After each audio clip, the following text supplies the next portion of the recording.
Bonjour à tous, très heureux de vous accueillir dans notre communauté d'agglomération.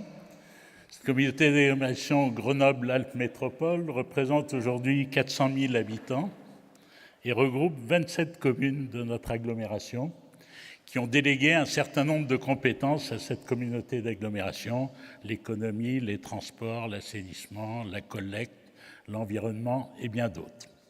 Et donc c'est dans ce cadre-là que se situe ma délégation de vice-président au développement durable, à l'énergie et au climat. J'ajoute deux petites choses, mais pas pour accumuler les titres, mais pour vous éclairer un peu sur ma vision des choses.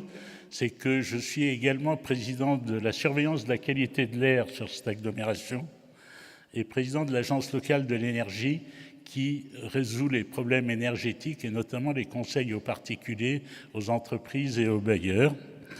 Et j'ajoute enfin que je suis médecin, ce qui explique aussi peut-être ma sensibilité à certaines problématiques comme celle de la pollution de l'air.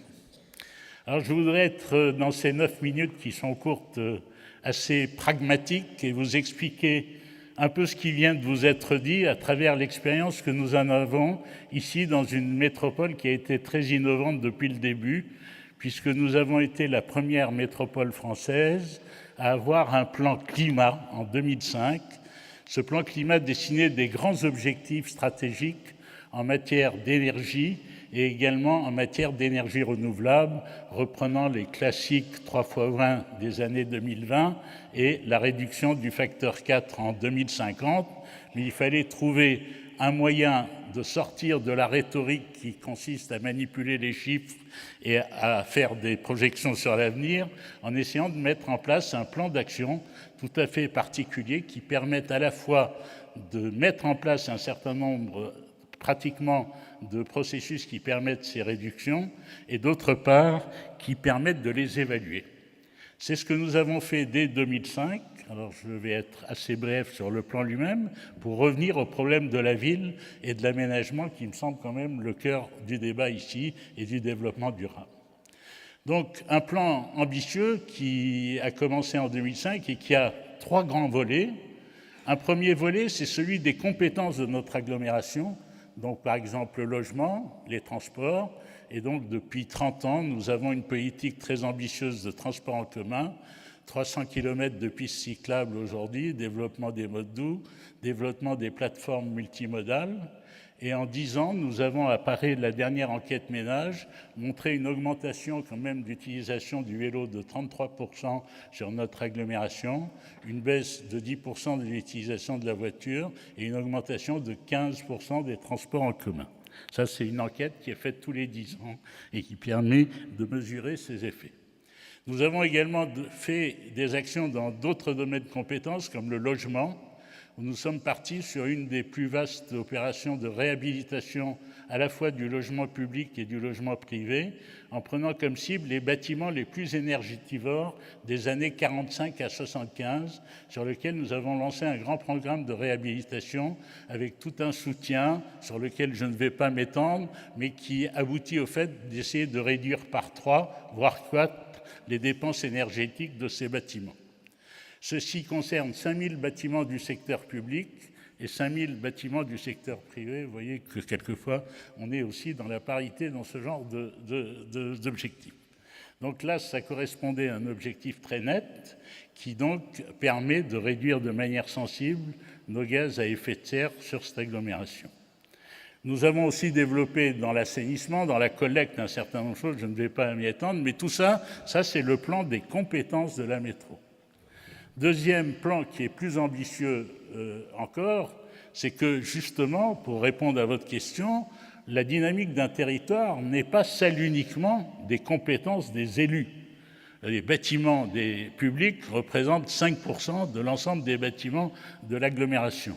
Donc il nous fallait un plan qui soit plus ambitieux, qui soit ce qu'on appelle un plan partenarial, qui mobilise aujourd'hui 80 partenaires, qui sont d'objectifs d'obédience très différentes, puisqu'ils comportent des universités, des industriels, les 27 communes de l'agglomération, des associations environnementales, également des bailleurs sociaux Et donc, cet ensemble de 80 partenaires s'est fixé des objectifs communs par la signature d'une charte commune, avec notamment en 2014 une réduction de 14% de nos dépenses énergétiques, nos gaz à effet de serre, et de 14% d'énergie renouvelable.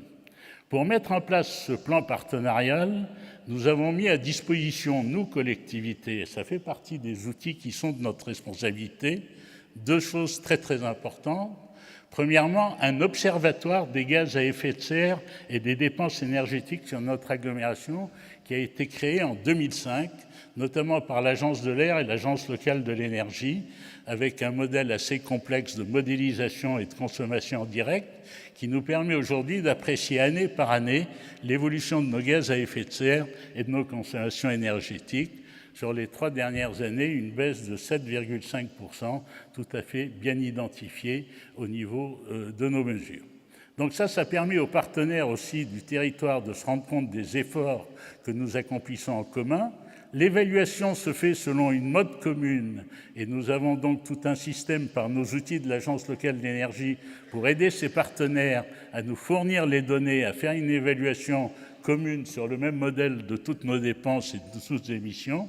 Et ceci participe également à des projets entre partenaires sur des choses tout à fait concrètes. Par exemple, toute l'éducation des locataires pour les bailleurs sociaux à travers les réhabilitations, ou également des projets comme aujourd'hui, un projet sur l'éclairage public qui est mené par une association environnementale et qui a entraîné avec elle des tas d'autres partenaires comme la Chambre de commerce, la Chambre des métiers.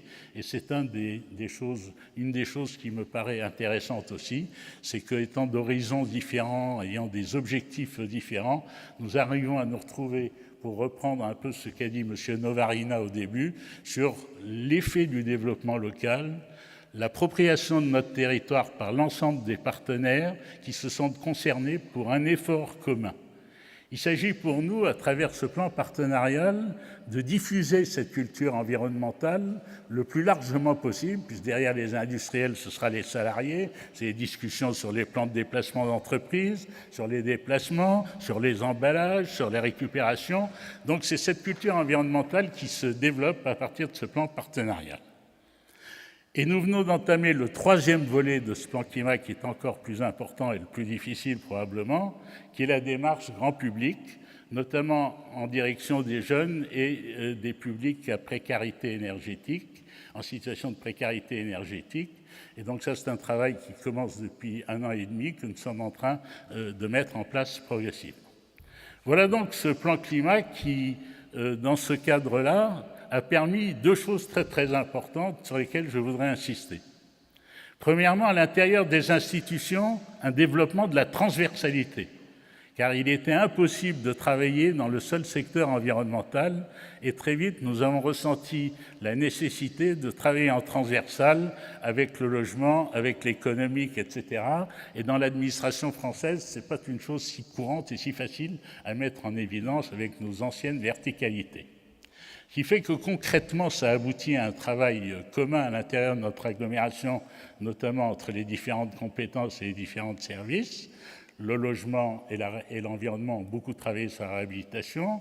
Nous travaillons beaucoup sur les zones d'activité économique où actuellement aucune zone ne peut être créée avant qu'il y ait une étude environnementale précise sur les impacts en termes de pollution de l'air, de consommation des eaux, des rejets, du retentissement sur les bâtiments et également du retentissement sur le développement local des communes ou des habitants qui sont à proximité de cette zone d'activité. Et c'est qu'une fois que ce travail a été fait et suivi par l'environnement et la compétence elle-même que nous pouvons développer cette zone d'activité et évaluer un peu les résultats de ce que nous avons entrepris.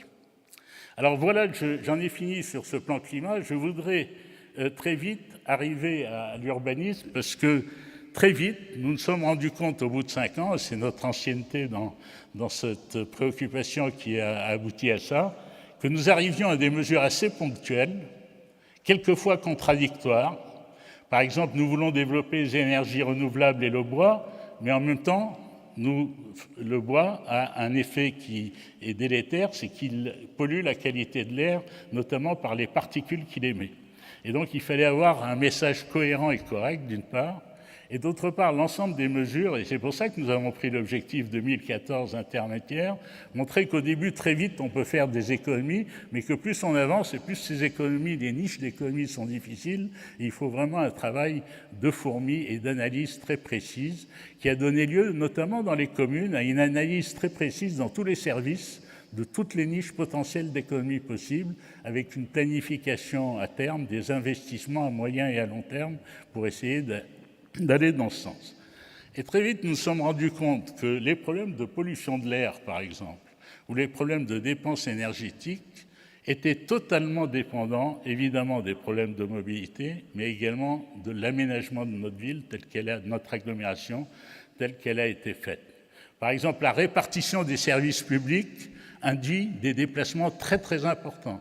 15 000 consultations à l'hôpital de Grenoble tous les jours qui viennent de la région urbaine, pas pour des raisons médicales, mais par manque d'infrastructures à la périphérie de notre agglomération, qui drainent donc déplacements, pollution, accidentologie, perte de temps, etc., etc. Et donc il faut que nous ayons une vision bien plus globale aujourd'hui. Et c'est ce que nous avons fait aux dernières assises d'énergie, où nous avons invité les urbanistes, les spécialistes de la mobilité, pour travailler avec les collectivités, les services environnementaux réellement. Et c'est un des problèmes que nous avons à résoudre dans ce pays, c'est un peu la dichotomie entre les différentes, les espèces de... Alors, chacun garde ses compétences, évidemment, mais il s'agit d'évaluer en même temps. Et nous apercevons très vite, par exemple, que la pollution de l'air touche les zones où il n'y a pas du tout de mixité sociale, contrairement à ce qui est dit souvent sur le bilan de notre urbanisme. Les pauvres sont sur les zones les plus périphériques, le long des rocades des axes routiers, là où la pollution est 4 à 5 fois supérieure à la moyenne de notre agglomération, qui est déjà très polluée, notamment par les NOx et les particules. Et donc, il y a à la fois une ségrégation sociale, une ségrégation environnementale, puisqu'ils sont exposés au bruit, exposés à la pollution et avec une très mauvaise qualité de l'air. Et donc tout ça nous conduit à travailler un peu à travers notamment tout ce que nous avons pu mettre en place au niveau de la modélisation, c'est-à-dire de prévoir un peu les conséquences en matière de qualité de l'air, de bruit et d'environnement. Donc nous avons mis en place cet observatoire des gaz à effet de serre, un observatoire du bruit, et aujourd'hui nous sommes capables, avec nos modèles et avec notre méthodologie et nos outils, de prévoir un peu quelles sont les conséquences d'un aménagement, par exemple le SCOT, le schéma de cohérence du territoire, en termes d'émissions de CO2, de consommation énergétique, de production de bruit. On fait un peu l'inverse. On construit une ville, et puis on s'aperçoit que ça fait du bruit partout, on s'aperçoit qu'il y a de la pollution, on dit comment on va réduire, comment on va améliorer maintenant la qualité de l'air. On va réduire un peu la circulation, on va essayer d'avoir des véhicules un peu moins polluants, mais c'est déjà beaucoup trop tard. C'est en amont qu'on devrait travailler là-dessus. Donc aujourd'hui, nous avons ces outils, et je crois que c'est des outils très importants, d'une part à l'aide à la décision pour les élus, et qui sont aussi la projection de qu'est-ce qui risque de se passer avant tout projet d'aménagement. Et donc je crois que c'est un élément indispensable, ce n'est pas le seul bien entendu, il y a l'acceptabilité sociale, il y a les coûts économiques qui sont très, très importants à prendre en considération, mais c'est un des éléments, et c'est un des éléments de dynamique sur notre agglomération. J'ajouterai pour répondre à une des questions qui a été posée aussi, que ça me paraît être un des éléments de l'enjeu démocratique. Comment travailler avec les gens sur l'urbanisme? Comment choisir des modes d'organisation de notre vie si nous n'avons pas les éléments qui nous permettent d'apprécier les choses auxquelles nous tenons? Et les choses auxquelles nous tenons sont extrêmement concrètes. Respirer mieux, se déplacer mieux, comme on l'a dit, aller dans des endroits verts le plus rapidement possible et le plus facilement possible. Et tous ces éléments doivent être pris en place dans la discussion. Donc moi, je plaiderais plutôt pour un urbanisme qui ne soit plus polpotien, c'est-à-dire qui ne décide pas, qui ne décrète pas, qu'on a besoin de 60 mètres carrés pour une famille, de 0,6 places pour une voiture, qu'on mettra des parkings à 8 km, comme ça c'est décidé à les gens. Je suis pour un débat, un temps de réflexion, d'approche, d'appropriation, qui permettent à chacun, et notamment à l'ensemble des forces vives de notre agglomération, mais je pense que ce serait vrai aussi ailleurs, de prendre le temps de réfléchir un peu, de bâtir un peu ensemble l'agglomération dont nous avons besoin. Et tous les enjeux énergétiques, l'autonomie énergétique, la précarité énergétique, la cohésion sociale doivent être pris en compte dans cet ensemble-là. Et l'organisation classique urbanistique de la ville sur la ville qu'on reconstruit sans arrêt, accumulant la pollution sur la pollution, les problèmes sociaux sur les problèmes sociaux, à mon avis, doit être pas combattue, mais revue un peu à la lumière de ça. Il faut à la fois faire du logement neuf, il faut à la fois réhabiliter, mais réhabiliter en profondeur, pas simplement les enveloppes des bâtiments, mais la structuration des quartiers, les espaces verts. Nous avons ici un phénomène considérable qui est les îlots de chaleur, c'est-à-dire dans l'agglomération, à 400 mètres d'écart, nous avons déjà des variations de température de 4-5 degrés, parce qu'on a construit sans tenir compte de l'aérologie, sans tenir compte de l'équilibre entre les espaces verts, les espaces également où l'eau coule, de manière à créer une humidité. Et il y a toute une réflexion à avoir là-dessus sur ce qu'on appelle ces îlots de chaleur, de bâtiments à trop grande inertie de béton, trop près les uns des autres, mal situés les uns par rapport aux autres. Et donc c'est tout cet aménagement à la fois pratique, social, et de choix de nos modes de vie, de nos modes de consommation qui est à prendre en considération. Mais ça ne se décrète pas, ça ne se fait pas en 5 ans par un plan quinquennal, ça se fait par une démarche démocratique avec les éléments du choix. Et ces éléments du choix, nous les avons aujourd'hui. Et tout notre objectif dans cette agglomération, c'est de donner à l'ensemble des partenaires les outils qui permettent de nous éclairer les uns et les autres sur ces choix. Merci.